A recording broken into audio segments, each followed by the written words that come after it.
We're currently camping in Savannah, Georgia, where a tornado watch has just been issued. Yes, you heard that right, a tornado watch. That means that the weather conditions are favorable for the formation of a tornado. It doesn't mean that a tornado has been spotted or will occur, but it's a signal that we need to be alert and prepared. Now, normally the best thing to do in this situation is to get out of the RV and seek shelter in a nearby building, as an RV is obviously not the safest place to be during a tornado. They can be easily tossed around or damaged by flying debris, especially in the trees here. But we're not in a park today that has a storm shelter, so we're going to share with you what we do as we ride out this tornado watch in our RV. So are you ready to join us on this wild and scary adventure? If so, buckle up and hold on tight, because here we go.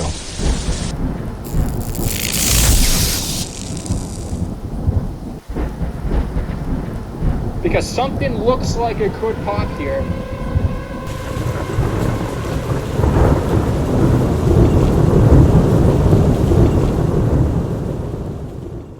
We're at Redgate Farms in Savannah, Georgia, and we're under a tornado threat. And this is what it looks like out here. And we just want to share with you what we do when we encounter a bad storm.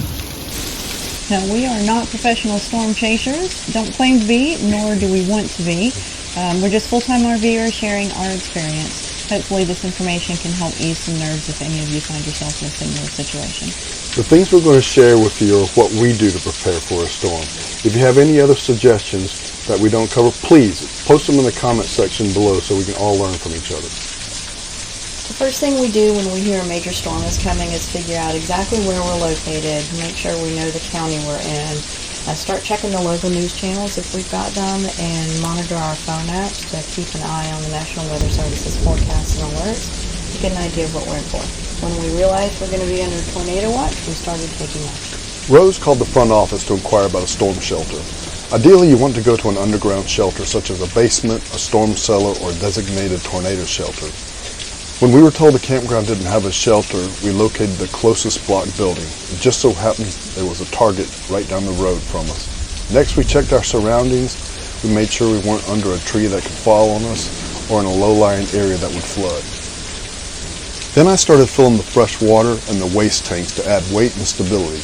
Plus, if the utilities are down due to the storm, we'll have plenty of water for drinking and for flushing until the utilities come back online. We located the weather radio that has an alternative power supply, so it doesn't just depend on batteries that could go dead. Then I shut off the propane tanks and I make sure the awnings are in.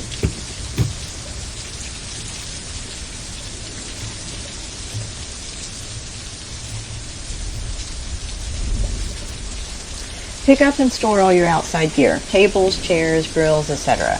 We close the slides, especially the side directly in the wind, and close the blinds to protect against any flying debris should it break a window.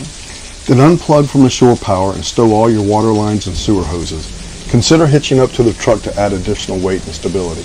And prep a go bag. You just need your essentials. You might want to change your clothes, your toothbrush, more importantly your wallet, your phone and charger, your keys, a laptop, any prescription medication if you have that. And lastly, if you're full-timers, you might carry your birth certificates, passports, or extra cash. Make sure you grab that too. In the event of a tornado warning, you need to act quickly and calmly.